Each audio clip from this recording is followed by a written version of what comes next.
Good afternoon, everybody. My name is Paul Jenkins, and welcome to the PackUp's latest webinar, Sustainable Packaging Innovations. As I said, my name is Paul Jenkins. I'm Managing Director of UK Packaging Innovation Consultancy, the PackUp, and I'm delighted that you could join us today. So what we'll cover will be the following. So a short introduction, which we're obviously doing now, a little bit about the PackUp, and then we're going to review some of the latest sustainable packaging innovations from the PackUp's Innovation Zone and Patent Zone databases. So first off, we will be covering innovations in recycling, bio-based initiatives, and the paperisation trend. Then I'm delighted I'll be joined by Anisa Gallagher and Brendan Hill from Braskem, and where we'll be doing a high-level overview of PPWR, a really big subject and a big topic and on everyone's agendas, and an exploration of the role of bio-based plastics in achieving circularity goals. We'll then switch back to some more sustainable packaging innovations from the two platforms, and we'll look at, that should be refill and reuse and reduction. We'll then spend the last 10 or 15 minutes with a Q&A session where we get the opportunity to ask Braskem lots of questions about what they have just presented. So it goes without saying, there's a Q&A box in the section below. Please make sure you get any questions in, and we get an opportunity to ask those questions towards the end. So a little bit about the PackUp. A lot of you are familiar with us, but for those that are less know us less well, we have an Innovation Zone packaging innovation platform where we collate all the latest packaging innovations from around the world. We have over 9,500 case studies across a range of different areas: food, beverage, household, health and beauty, pet care, etc. These are in market through to in development. So we're covering a whole range of different initiatives at different stages of development. And they're truly global. So we're covering innovations from all four corners of the world. We continue to invest our time and resources into improving the Innovation Zone. And last year we uploaded more than ever before. And we have plans for 2025 to increase that number to well over 1,600 a year. We've also recently launched a Patent Zone platform, which is similar in design to the Innovation Zone. But here we unpick the interesting and most interesting patent applications from around the world, and review them and put them on a platform which is completely searchable, similar to the Innovation Zone. So that's been available for a few months now. You may have noticed that I mentioned about 9,500 innovations on the Innovation Zone. We're going to mark this occasion of reaching 10,000 packaging innovations with a celebration of packaging innovation, basically. It's a one-of-a-kind packaging event, which will take place on Thursday, the 12th of June in London. We're just putting things together. So the website is just being finalised, so that'll be available next week. But will be basically an opportunity to network and be inspired by the most groundbreaking packaging innovations of the last decade. You'll be able to browse hundreds of packaging innovations that have shaped the industry over the last 10 years. Connect with 200 plus packaging leaders, innovators, and experts. We're going to have some Innovation Spark talks. We'll be revealing the 10-decade of packaging innovation finalists and the grand winner. And there will also be a book launch, Lessons from 10,000 Innovations. So watch this space for more information on that, but we're very excited about that new event. So let's look at some sustainable packaging innovations. So as I mentioned, we've got sort of 5 areas for 2025: recycling, bio-based alternatives, paperisation, refill and reuse, and reduction. So first off is recycling. This is from Australia. So this is Australian seafood brand Tassal in collaboration with Visi, and they've launched a new fully recyclable cardboard box for prawns aimed at replacing the previous expanded polystyrene EPS packaging. The initiative is part of Tassal's sustainability efforts to eliminate over 55,000 prawn polyester polystyrene boxes with the new 4 kilogram and 10 kilogram cartons made from up to 74% recycled content. Manufactured at Vis's Carroll Park site in Queensland, the boxes maintain the freshness and quality of the prawns, offering a sustainable alternative. This move has earned recognition from the Agriculture Stewardship Council and the Australasian Packaging Innovation and Design Awards. Tassel's commitment to packaging, Tassel's commitment to achieving 100% reusable, recyclable, or compostable packaging by 2025, a very, very familiar goal, aligns with their broader responsible business roadmap. The collaboration with VC has also resulted in local manufacturing, supporting Australian jobs and ensuring the continued supply of sustainable packaging. The change highlights increasing demand for more sustainable packaging, particularly paper-based and recyclable options in the seafood industry, and the gradual replacement of EPS from supply chains. And we're certainly seeing that across the innovation zone. We're tracking lots of EPS replacement initiatives. Next up is from Mondelez, and they have launched 80% recycled plastic packaging for Cadbury's large sharing bars in the UK and in Ireland.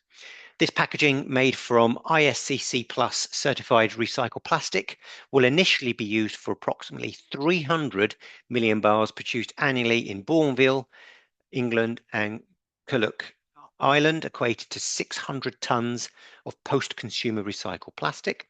The recycled content is derived from advanced recycling technologies that break down plastics into their chemical building blocks, ensuring the material meets food safety standards.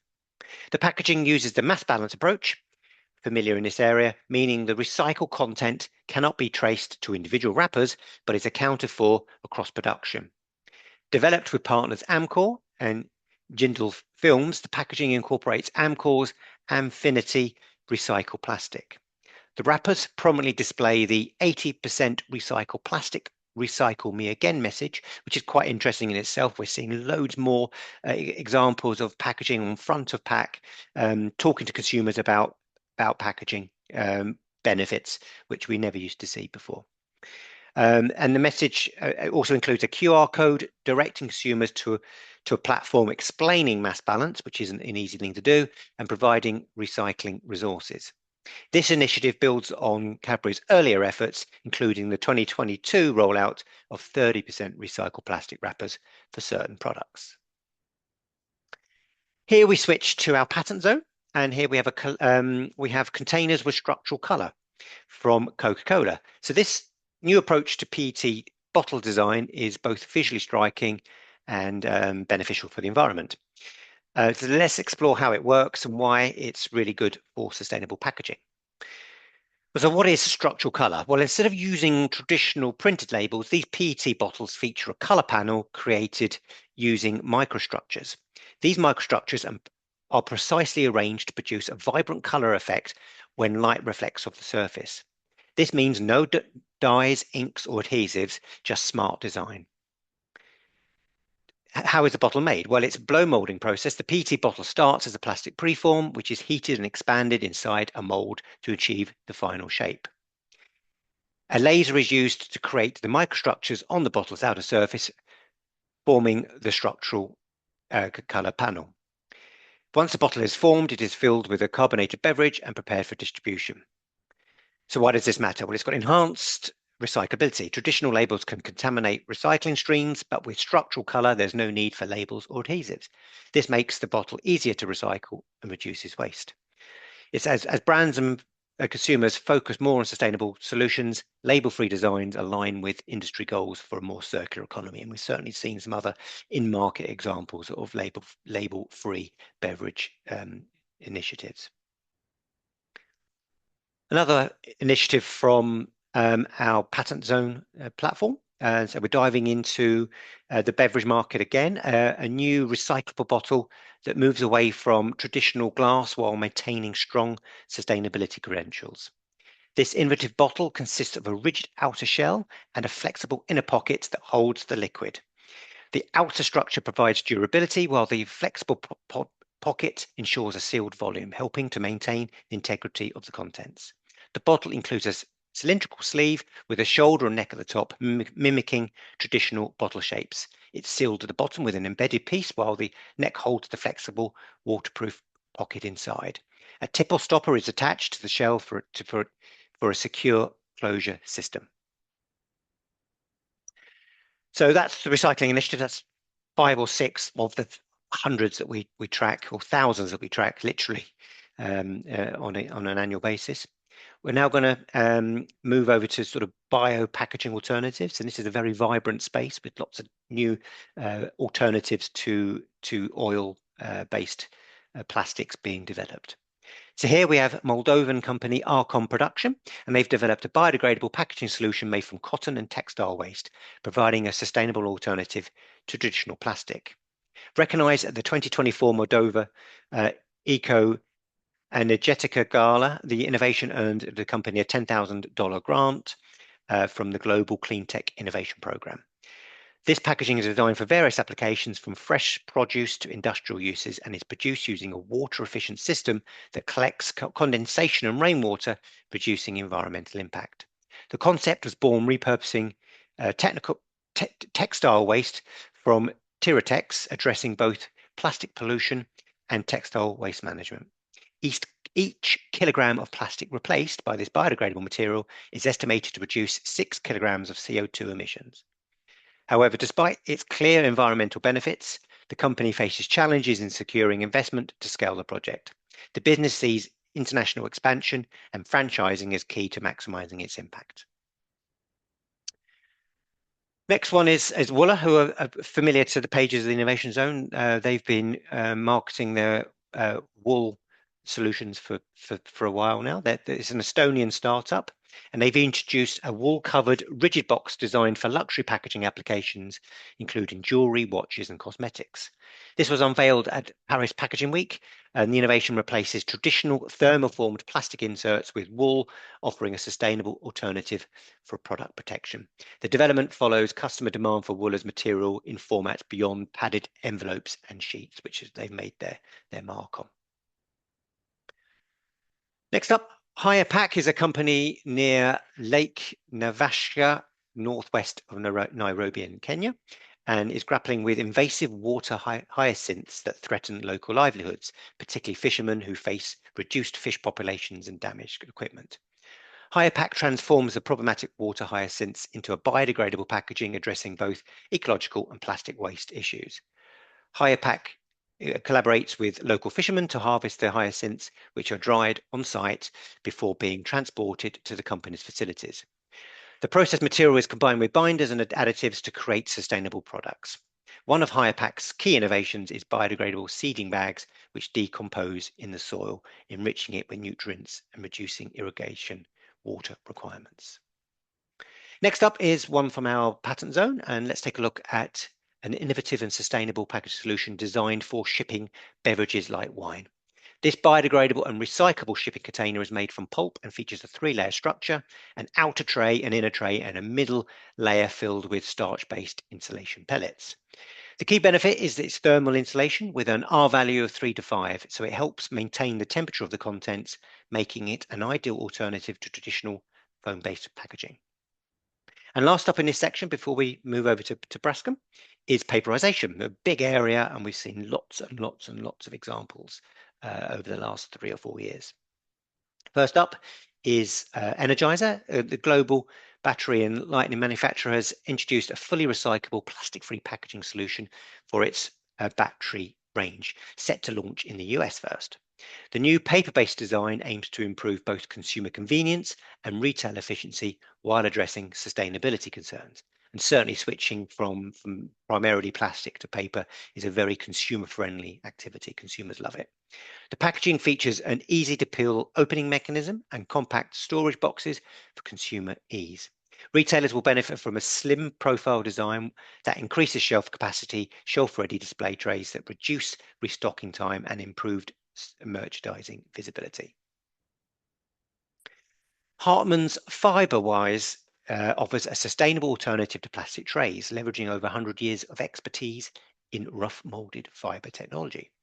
By using upcycled waste paper and advanced technological innovation, Fiberwise reduces plastic use by over 70%, contributing to a lower environmental footprint, they claim. The packaging made from recycled material is designed for a range of products, including fresh meat, poultry, fish, cheese, and ready meals. Solaris by Second Level Global Solutions is a range of 100% paper-based recyclable and water-resistant thermal pallet covers designed to protect temperature-sensitive goods during transit. Developed as a sustainable alternative to conventional plastic thermal covers, Solaris combines innovative materials with high performance, addressing significant plastic waste concerns in the logistics industry.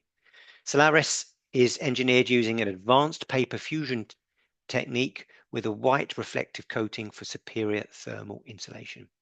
The addition of micro-convective air pockets enhances its ability to protect goods from temperature fluctuations. There's no information about the recyclability of this material, but the fact that they don't mention it suggests that perhaps this paper format isn't fully recyclable. Next up, and the last innovation before we switch over to Anisa and Brendan, is with an enhanced paper-based beverage bottle carrier from Westrock Packaging. So I guess that's Smurfit Westrock now, designed for secure and sustainable bottle transportation. We have seen lots of multi-pack bottle collation switches to sort of paper-based solutions, and here's another good example. So this new carrier is specifically designed for 6 bottle packs and features an improved gripping section. By using precise folds and cuts in the paperboard, it securely holds bottles around the neck, significantly improving stability and reducing the risk of bottles slipping out. So this is a modification. So this is a sort of an improvement on Smurfit Kappa's previous solution. So this modification enhances reliability, minimizes the chances of tears, and prevents spills, making it a much more practical solution for consumers. So that's still in patent stage and not yet available in market. Okay, right, very excited to introduce you to Anisa and Brendan Hill. I am now going to stop sharing my screen. This always leaves me a little bit nervous when we try and switch over presentation. So are you able to share your presentation, Anisa? And welcome to the webinar. Hi, yeah, very happy to be here. Thanks for having us, Paul. I think Brendan is getting the slides up now. Okay, so excellent. I will awkwardly filibuster in the meantime and make some comments. I can introduce myself. So Yes, I'm Anisa absolutely. Gallagher from Braskems. I'm an external affairs specialist, and I predominantly work on policy analysis for our sustainability range of plastic polymers, and that includes I'm Green Bio-Based, which is a segregated bio-based solution. So today I'm hoping to go over at a very high level just the industry roadmap that we're working with, so perhaps give a bit of background perspective onto how a producer like Braskem is approaching the multifaceted and ever complex problems of solving the plastic crisis. And then I'll go into the packaging and packaging waste regulation, what the main aspects of that law are as well, before then handing over to the more interesting stuff, I'm sure, from Brandon, who will talk about I'm Green in greater depth. Excellent. So Brendan, can we just make sure you share the full slide deck? We've got your notes showing at the moment. Okay, again, sorry, Paul. Thanks for that. We all do that. A number of times I've shared my notes in a webinar. You can't see yourself. How long have you worked at Braskem, Anisa?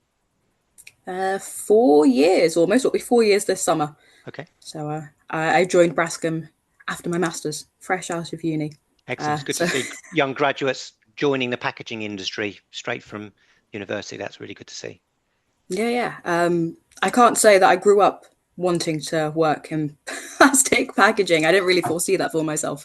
But no, I was really intrigued learning about bio-based plastics. And then you kind of find your calling for your skill set, right? Absolutely. They wanted a policy analyst, and I wanted to do something a little bit more meaningful. Excellent. And here we are 4 years later. Excellent. Sorry, Paul, it's just taking a bit of time to set No, up. that's fine. Honestly, it's that's it. That's looking good. That's looking promising. Right, switch screens. If you go on display settings, Brendan, in the middle. Yeah. top middle. Yeah, of course. Bear with me a second. There we go. Thanks so much. Thank you very much. Over to you, Anisa. The floor is yours. Brendan. Okay, so very, very briefly, the plastics transition as we envision it. So we are a part of Plastics Europe at Braskem, based in Brussels, of course, and we work with other producers. And we made this report recently about how we want to kind of get to the 2050 scenario. So plastics, the biggest problems, of course, are its carbon footprint and its circularity. So we were trying to find a pathway for 2050 to make plastics circular and also drive the plastics life cycle to net zero. There was multiple reports that we did on this, including the Reshaping Plastics report, and the main results I will show on the next slide.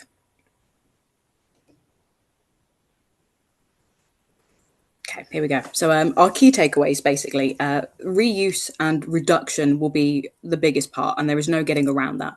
We have to reuse as much as possible, and we need to reduce the demand as much as possible. We'll go into great depth about how policymakers do that in the packaging and packaging waste regulation next, but reduce and reuse is a big part of this plan.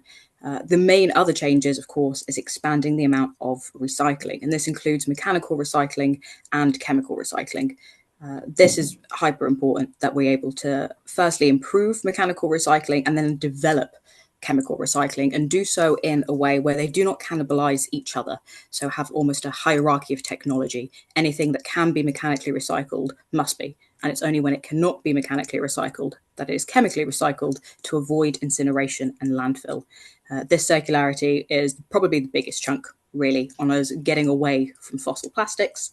And perhaps most pertinent for Braskem is the big increase in plastics made from biomass. It's currently sitting at 1 million tonnes really at the minute, and we're hoping that will get closer to 11 by 2050. The biggest contribution, of course, of bio-based plastics is that they're carbon capturing. So that is a big driver of us getting towards net zero. And CCU plastics as well, highly interesting, very innovative, and I think very, very promising. Currently a little bit too energy intensive, as is chemical recycling, but that obviously still forms part of the plan. So it was with this roadmap that we kind of did a lot of our active engagement with policymakers during the discussions and development of the packaging and packaging waste regulation, which we will now get into.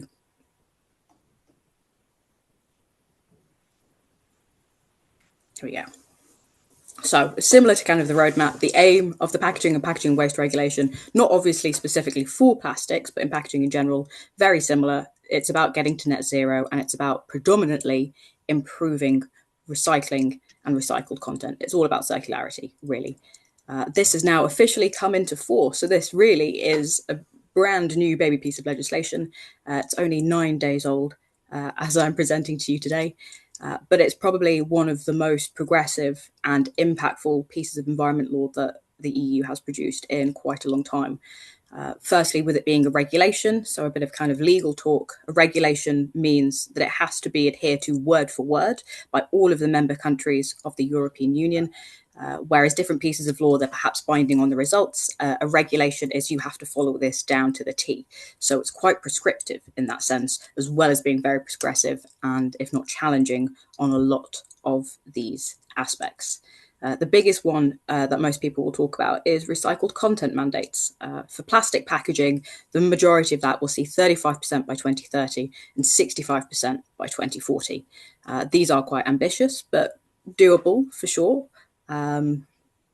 We'll see how this goes. But what I haven't got on the slide here that is important is that for contact sensitive applications that are not made from PET, so not the plastic bottles that are readily recyclable today, they have a 10% target for 2030. And that it currently is a main driver for chemical recycling for those applications.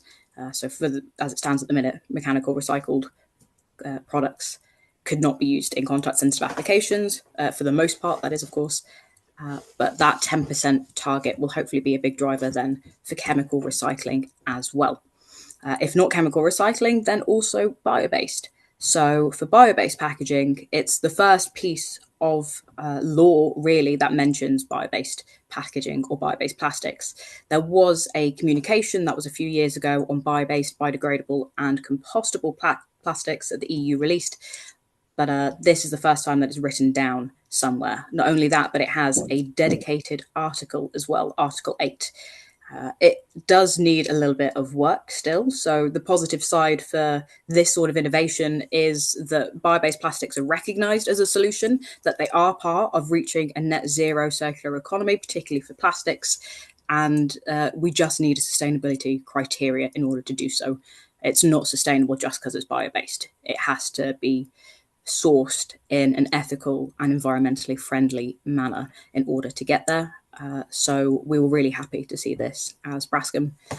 There was also some good wins as well for compostable packaging, again getting its own article all to itself, Article 9, just after bio-based. They have specific targets in there as well. So for tea bags and sticky labels, by 2027, they need to be entirely compostable. So that's very soon, but also a good win to recognise that a variety of solutions are being shown, not just recycling, as being game changers for reaching this 2050 scenario that we're gearing up towards. Other aspects as well, reusable packaging and reuse systems. So they will mandate, and they're quite prescriptive again, on how to reuse these systems. We will see, hopefully, some more details on this coming out. I should mention that a lot of these are dependent on secondary legislation. What I mean by that is they'll define better the rules of the game as we go. So these are very much the targets, and we'll hopefully get more details on what that will look like soon. Reuse systems being one of them. Transport packaging as well. Sales packaging, pallets, they all have reusability requirements, plastic or not. And if they are plastic, they also have recycled content mandates. So for certain types of packaging, they're actually beholden to 2 different types of regulation. The final one, and a very important one that we mentioned right at the start, which is reduction and reuse, is packaging minimization. And that means that you have to reduce the packaging as much as you can without losing functionality. By have to, it's not like anyone is checking specifically, but it's the idea that you're trying to mandate that you shouldn't be putting overly packaged goods onto the market when it is unnecessary. So it's basically a ban on excessive packaging when it's not needed, particularly for the function of the goods. So that was a very quick run through of of the whole thing. I hope that was clear. If you guys have any questions at all, we'll get to them at the end. But thanks again for having me for these 10 minutes. Well, I'm sure we'll speak soon. And Brandon, with that, I think I should hand over to you, right? Yeah, indeed. Yep. Can you hear me? We can hear you. Yeah. Mm-hmm. Hey, everyone. Without messing up the camera, I'm going to try and not turn the camera on in case I mess up everything on it. So bear with me a second. All right. So hi, everyone. So quick introduction, Brendan Hill. I've been working for Braskem for 10 years. I'm responsible for brand owner, sustainable development, and new business for Braskem for the I'm Green business. And I'm going to go a little bit further from where Anisa was presenting there. So any questions, we'll hear them at the end. Yeah, Brendan, have you got a slides to present? Yeah, of course. Yeah, sorry, because you've got a horrible picture of me at the moment. That's it. Perfect. Okay. All right, guys. So a little bit about Braskem. So Braskem are a global leader in bio-based polymers, and we've evolved over time to become a solutions provider. So really for the ever-changing landscape that our industry finds itself in, but actually our customers as well, and also society. From certified, sustainably sourced and segregated bio-based polyethylene, which I'll speak about today, to our chemical or bioattributed polypropylene or mass balance offerings, we look to really service the demand for virgin materials whilst growing our mechanical recycling portfolio where markets allow. It's not so easy in countries currently in Europe, for instance. It's quite challenging, but we are offering mechanical recycling options as well. We go so far as to offer plastic credits, and actually this is the first time I'm presenting about plastic credits and mentioning this. The plastic credits are actually generated from our own upcycling platform called Upside, where we mechanically recycle hard to recycle plastic into products such as road plates and transportation pallets. In doing so and offering these types of solutions, Braskem really are hoping to help our customers with moving forward towards a more sustainable future. PPWR is, and indeed the circular economy concept as a whole, brings Braskem's solution-minded approach into sharp focus. When I joined Braskem, I think 10 years ago, there's really been a pollution issue, but the focus, and there is now an understanding that we have a plastic pollution challenge, but we also face a really pronounced environmental climate crisis. Unfortunately, as Ellen MacArthur Foundation will tell us, we're not going to recycle our way out of all of the problems that we currently face. And depends, and some people will tell you that their solution is going to be the one that can move forward, whether it's bio-based, biodegradables, recycled. I think Braskem are fairly open here, and we are really transparent in saying that we will need all of the solutions available, and possibly some that haven't been invented yet. So going back to what Anisa was talking about now, and this is the regulations and the PPWR, I think for the first time now, there is a regulation that actually encourages the use of bio-based materials, which I think is very, very positive going forward.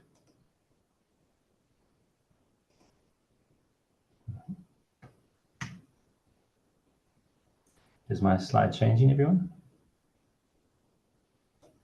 Not yet. Oh, yes, it is. Yes. There we go. So basically, guys, this slide is very colorful because it's quite late in the day and we have a few people on. Really, an effective circular economy needs to consider every stage of the product's journey. So before and after it reaches the customer or consumer. Circular economy, I think everybody has now a real grasp of the concept. It really means keeping products in use and carbon in the loop for as long as possible. And the question for today's discussion is, so where do you put the bio-based material in the circular economy?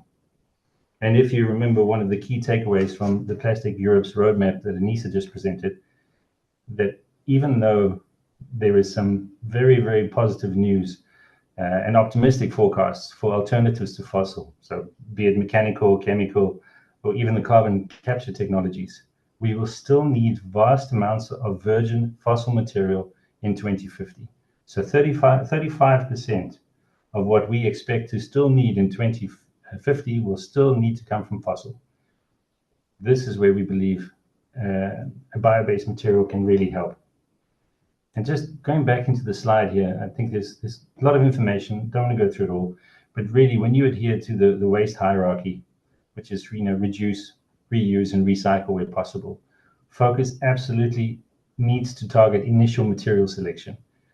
It needs to focus on the sustainable design with an eye for the consumer, for the reuse of this product where possible, repair where possible, and then at the end, recycling. Sadly, we are some way away in terms of recycling percentage and efficiencies. This is just a fact of life, with some studies suggesting that 30% of PCR is lost throughout the waste management and recycling process. So given this loss, we believe at Braskem that there will always be a demand for virgin feedstocks. And that's where bio-based solutions come into play. This will help us and our customers reduce the dependence on fossil fuels and help us reduce our greenhouse gas emissions in our value chain. And just imagine a future scenario where bio-based is one of the main materials going into this circular economy. In that scenario, in the future, you could imagine that when material is recycled, you would actually finally have recycled material that comes from a renewable resource, which we think is pretty positive if we can get to that. So the value proposition for a bio-based polyethylene, it speaks for itself in a lot of respects. So the young green bio-based materials, it's a polyethylene like pretty much every other one. It's chemically identical to the fossil fuel alternatives, meaning that they are a complete drop-in. There's no compromise in functionality or processability. We have an advantage in that when sugarcane is growing, it captures CO2 from the atmosphere. And when you are actually substitute fossil-based polyethylene with our green bio-based polyethylene, you save or you avoid the approximately 5 kilograms of CO2 per kilogram of resin. Also very important is that they can be used for the same applications because they are a drop-in. And very, very important for circular economy is that they can be recycled within existing streams. There's no need to separate our material out from any other polyethylene. In fact, some of my customers, they actually combine green and fossil in the product themselves. And you can obviously just recycle it all together. The green bio-based plastics, and this is one really positive selling point for our material. It's measurable and traceable, and which means that you can confirm the bio-based content via a C14 analysis, which means brand owners can very accurately, transparently claim exactly what percentage of the final product is from a renewable resource.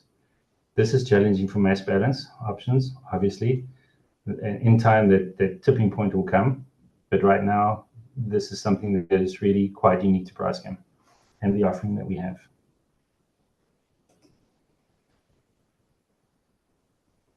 But Anisa mentioned it in the last slide. When you're talking about a sustainable material, if a material is bio-based but is not responsibly sourced, that is really an issue. So we believe really firmly at Braskem that you need to have a responsible sourcing program for bio-based materials. We've had almost 15 years experience in sourcing and monitoring of the supply of the ethanol that we use for our material. The responsible ethanol sourcing program, as it's now known, was actually designed and introduced in 2010 with the help of an NGO called ProForest in the UK. And it was actually a code of conduct.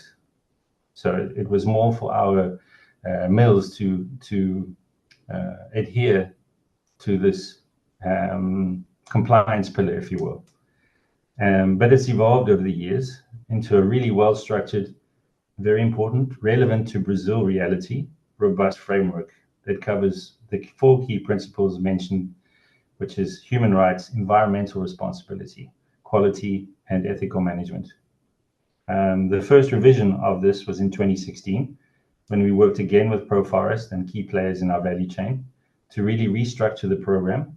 So we kept the compliance pillar, which is the audit program, but we added the excellence pillar, where it was an idea to try and promote continuous improvement to sort of foster best practice across our suppliers. To give you an idea, we actually worked with around 2,000 of the stakeholders in that restructuring in 2016. In 2022, we worked with Imiflora to modernize the process in line with the ISEAL Code of Good Practices. And just for people that don't know, ISEAL, the alliance is actually where associations work together to exchange and improve their procedures and serve as a benchmark for new certifications. Basically, the main idea of this is really to constantly monitor the production chain for the ethanol that we source, compliance to local laws and, of course, regulations. But it's also very, very important to address any concerns related to human rights, ethics, the environment, and, of course, quality. And Paul, I think I'm ahead of time, but I would like to hand back to you now for the rest of the discussions. Thank you. Our details will be shared. So if you have questions at the end, or if you want to reach out for some of the topics, 10 minutes is a very short time to go through all of this, but Anisa and myself are available should there be questions.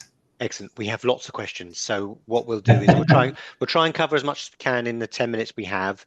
But we'll if you agree, we'll try and answer every question as a further output. Okay. Yeah. So, okay, I need to crack on because I need to give you the 10-minute platform to do your questions. So, right, the 4th trend area is refill and reuse, a really big area of development. We're seeing lots of pilots, lots of trials, lots of new innovations in this area. And the first is from CTO and Le Faucon, who have launched the first standardized reusable glass milk bottle under the Our Core initiative, aimed at making reuse more accessible across brands. The bottles will initially be available in the Nord and Grande regions, with plans to expand nationally by 2025. Le Fourgon, a company specializing in returnable packaging, will distribute 35,000 reusable glass bottles via home delivery. The rollout will later include juices and soups, reinforcing a shift towards reusable packaging. CTO, working with glass manufacturers OI France and Verilia, have designed the Arcor range to standardize reusable packaging and improve consumer recognition. That is ticking a lot of boxes. It's got standardization, collaboration, and significant rollout. So that's really where refill and reuse should be going. Next up, you may have seen this in the packaging press in the last couple of weeks. The City of Glasgow has launched the UK's first multi-brand returnable cup scheme, Borrow Cup, in an effort to reduce waste from single-use coffee cups. The initiative, led by Hubbub and reuse startup Reposit, has gained support from over 40 major retailers, including Costa Coffee, Burger King, Cafe Nero, Tinderbox, and Glasgow City Chambers. Customers pay a £1 deposit for a Borrow Cup, which can be returned for a fresh cup or a £1 voucher, incentivizing reuse. Available in 3 sizes, the cups aim to make sustainable choices convenient for consumers. Research by Hubbub indicates that while 75% of Brits own a reusable cup, only a third use them at least once every 4 weeks. And I'm certainly guilty of that. I've got lots of reusable cups, and often when I'm buying a drink, I don't have it on me. Next up is Wild, a UK-based personal care company, and they've expanded its range of refillable products with the launch of a new hand wash available in 4 distinct fragrances. They started off being a deodorant offering brand, but they're moving into other refillable solutions. These aluminium bottles are priced at £12 and could be replenished using refills costing £5.80 each. Kind of proof really that all packaging materials are fair game for refill and reuse. Here we have a Yo-Yo grocery company offering an innovative online refill service that reduces packaging waste by reusing reusable HDPE bags for delivering food and household essentials. Customers receive their orders in these reusable bags, which can be returned via a prepaid envelope for professional cleaning and reuse. The company sources organic and natural products, operates a 5-star food hygiene rating, and while the HDPE bags are currently delivered in cardboard boxes, the company is working on further improvements to its packaging system. And last up is from our Patent Zone platform, a flexible refillable shampoo bottle from Korea, South Korea, which has been designed to ensure all product is used. It features a cylindrical shape with a hole at the bottom with a small central hole to aid flow. We've all bought products where we can't quite get the last 5 or 10% of the product out. So this is a solution that tries to do that. So it's solving a sustainability problem, another sustainability problem, which is food waste or product waste. Last section is reduction. So this is things like lightweighting and material reduction for the pursuit of better products, more sustainable products. Here we have Maison Pierre Jouet have collaborated with James Cropper to create a champagne case for its Brut and Rosé vintage champagnes made from a paper pulp and vine shoot flour. The case is reported to be 93% lighter than traditional designs. So these are heavyweight boxes or tin solutions. So eliminating the need for varnish or glue. The case highlights a circular design ethos produced using 100% renewable energy, primarily from James Cropper's on-site solar and hydro plants. Lots of glass lightweighting, as you might anticipate. I mean, lightweighting in glass industry has been going on for decades, really, but there are still big environmental gains to be had. So here we have Heineken France, and they've successfully reduced the weight of its 25 cl glass beer bottle by another 10 grams, moving from 165 grams to 155. This reduction has been made possible with the technological support of OI Glass and aims to support Heineken's sustainability goals under its Brewing a Better World programme. The weight decrease is expected to save between 6,500 and 7,000 tonnes of glass annually, eye-watering numbers really, contributing to significant material and energy savings. Yeah, so as I said, every month we're covering at least 1 or 2 glass weight reduction initiatives. The penultimate innovation today is from US skincare brand Noir Skin, and they've launched a line of skincare products featuring dissolvable strips packaged in a compact recyclable paperboard carton. Designed to reduce both overconsumption and packaging waste, each carton contains 180 strips, enough for 3 months daily use. The strips dissolve in water and do not use petroleum-based PVOH, instead relying on bio-based plant materials to bind natural ingredients. So obviously that's also taking water out of the supply chain. So not only is there material reduction, there's weight reduction, and you're not shipping water up and down the country. Okay, so our last innovation today, we have a fascinating initiative designed to improve closure efficiency whilst reducing material use. This is the resource-saving closure, a highly functional and sustainable packaging solution is their claim on the patent. So this is an injection molded plastic closure device that securely opens and closes a container's pouring opening. It consists of a cap with a cover plate and a jacket that engages with the container's guide for a strong, reliable fit. The main goal of the innovation is to minimize material use while maintaining the strength and security needed for hazardous substances. This not only reduces production costs, but also lowers the environmental impact, making it a resource-efficient alternative to traditional closures. Consumer benefits: the closure also provides a reclosable can end, offering multiple use convenience. Consumers can safely open and close the container multiple times whilst ensuring a secure seal. Okay, right, so what we covered today in terms of packaging trends: recycling, biomaterials, paperisation, refill and reuse, and reduction. Now, without further ado, I'm going to put my camera on. Whoops. There we go. I might take the screen share off so that we can people can see us all. There we go. Okay, we've got quite a few questions. So as I said, if we can cover some off now, maybe do the PPR, half of them in PPWR, and then the I'm green, and then we can hopefully cover off any questions in the outputs. So first question is, for the PPWR regs, is this for EU or does it also apply to the UK? EU only, I'm afraid. But there is obviously still a lot of overlap. I think in the UK there is packaging guidance, EPR schemes coming in this year, a plastic packaging tax. So there's stuff, but nothing I presented is specific for the UK. So I guess whatever Europe does, it massively influences the UK anyway, doesn't it? Because obviously, you know, the international businesses that have to acknowledge what's going on in the rules in Europe will also affect the UK market, I guess, quite directly. Yeah, no, absolutely. Yeah. So I won't be surprised to see some synergies coming out very soon. Yeah, perfect. And a question about targets for pharmaceutical packaging? In the PPWR? Yeah. Yeah, there's nothing specific for pharmaceutical packaging. A lot of kind of these applications will be considered contact sensitive. So contact sensitive targets would probably be included there. And obviously that's not including the medical devices. It's just the packaging that it comes in. So they'll be contact sensitive. Okay. And Brendan, you have to want to input. Yeah.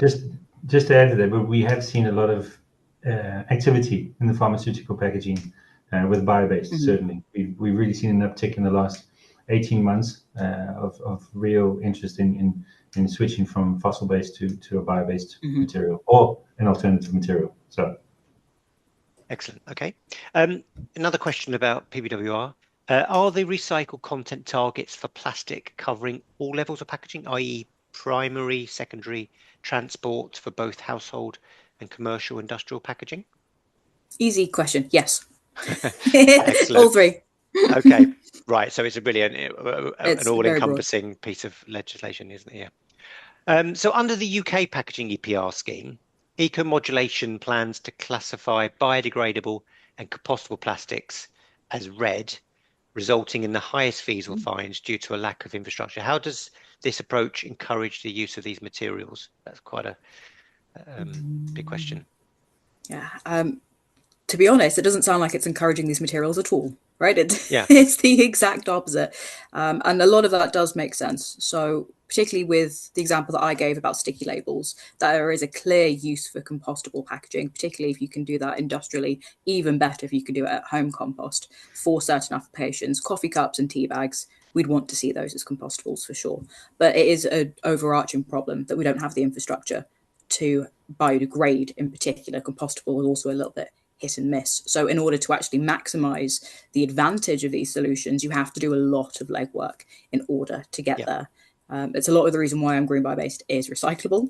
The idea is that you don't have to have any alternate infrastructure. It's still cohesive with the existing infrastructure that is there, but it is definitely something to be wary of. Biodegradables from a legislator's point of view, at least now with conversations at the EU level that I'm more involved in, they're very sceptical about biodegradables, not because they don't like the idea of avoiding microplastics, but because of how long and how expensive it will be to realise that advantage. Yeah, and that's been an age-old problem that hasn't that isn't getting sorted. Obviously, we're an international. We're working in an international sort of framework. What goes on in the US affects us all. So you have new orders in the US, like the return of plastic straws, and I suspect some other initiatives. How will that impact the actions, I guess, of you as a company? I mean, are you keeping a watchful eye on what's going on over there? Oh yeah, definitely keeping a watch. I don't know if, well, Brendan might have a better answer, but in terms of the plastic straw example, I'm not entirely sure how that will end up. I can't say it's necessarily a good thing, not because there aren't issues with straws just in general, but because of the motivations of a man like Trump to just be like, I think straws are better. And then to do that so blindly, I don't think is necessarily the right approach. As a plastics company, I'm sure that ourselves and others will be happy to supply where there is demand. Unfortunately, that's the way it works in many cases. But hopefully it'll be a shift in the positive direction for the circularity and the carbon footprint of straws. Yeah, it does sound like it does sound like a political soundbite rather than something that's been thought through particularly well, but who knows? Question from Ton. Are the bio-based materials residues of plants and not taken out of the food chain? So there's a big issue around where the materials come from. I think in the last, I think in the last 10 years we've really become very good at this, and it's not a very simple question to answer as such. That it's about resource efficiency and how the reality is in Brazil. So we never say that it's a byproduct. We say it's a co-product, the ethanol production in Brazil. Here in Europe, we have E5 and E10 for the fuel. In Brazil, they have E100 and E27. They have flex engines, they could use both. So the industry in Brazil is huge. 96% of the ethanol that's used in Brazil is used for fuel. I think 2% is for other industrial uses, and I think we use less than 2% at full capacity. So it's a question of the resource efficiency around it. If somebody tells you that there's no trade-off for material that they are currently bringing to market, I would dig deeper, because there is always something. But it's about how that product fits into the whole picture as such. So ethanol mills in Brazil, they produce both ethanol and sugar from the same piece of sugar cane, right? So it's percentage-wise of how much they use for ethanol and how much they use for sugar. But to give you an idea, sugarcane in Brazil accounts for around 1% of the land mass in Brazil, but it accounts for 16% of the energy requirement in Brazil. So the ethanol industry is not just built on that direct argument of land versus food. And Ton, if you have some questions and you want to dig deeper, we can definitely go through it and we can explain it in more detail. We're very transparent about the actual impact we have. Excellent. So, yeah. Okay, got time for probably one, maybe two more questions. So this question comes up all the time when we look at alternative materials. So what's the rough price premium, as an assumption that it's more expensive, for bio-based versus virgin? And the examples are 1.5 times or 2 times, question mark? Yeah. What's I mean, it's more expensive, right? So when you are working with a bio-based material, we buy in the ethanol, and I'll be very, very brief on this one. You use more than 2 parts of ethanol to get 1 part of ethylene to make 1 kilogram of polyethylene. Very, very simple. And that's where your cost comes in. Actually, we dehydrate the ethanol and we evaporate off the water. That's actually a cost for us. So there is a cost inherent to these types of materials. Scale is an issue, of course. We have optimized, but it's still quite challenging, guys. And it's all come down to the volume that you actually purchase, of course, as well. But we've got some way to go. Cost parity with fossil. I don't ever want to go cost parity with fossil because we race to the bottom all the time on pricing. And then we cut corners. And this is the issue. We need to pay the price for things that cost a certain amount. Yeah. Okay. And I guess volume and increased sales will help reduce. Of course, yeah. And when there's more players, of course, and scale and optimizations for sure. Yeah. Excellent. Okay. We've running out of time. As I said, we'll collate all the questions, and if you don't mind, we'll go through and as an output, we'll try and answer every single one. Brilliant. Excellent. Okay. Right. Last minute. Sorry, I share my screen.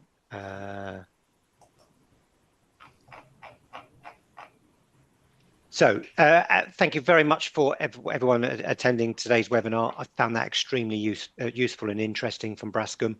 Our next webinar is on Thursday, the 27th of March, same time, 3 p.m. GMT, and we'll be covering specifically innovations in paper packaging with Neptune Nanotechnologies. And yeah, just like to thank you all very much for your attendance. We'll get a video recording of this webinar out by tomorrow, and contact details for Anisa and Brendan. It might take a few more days, but we'll try and answer every question that we've had on today's. That's one of the most a number of questions we've ever had on a webinar, so I think that's shows you how interesting and informative the session was. So I'd like to thank Anisa and Brendan for your time, and thank you all very much for attending our webinar today, and see you next month.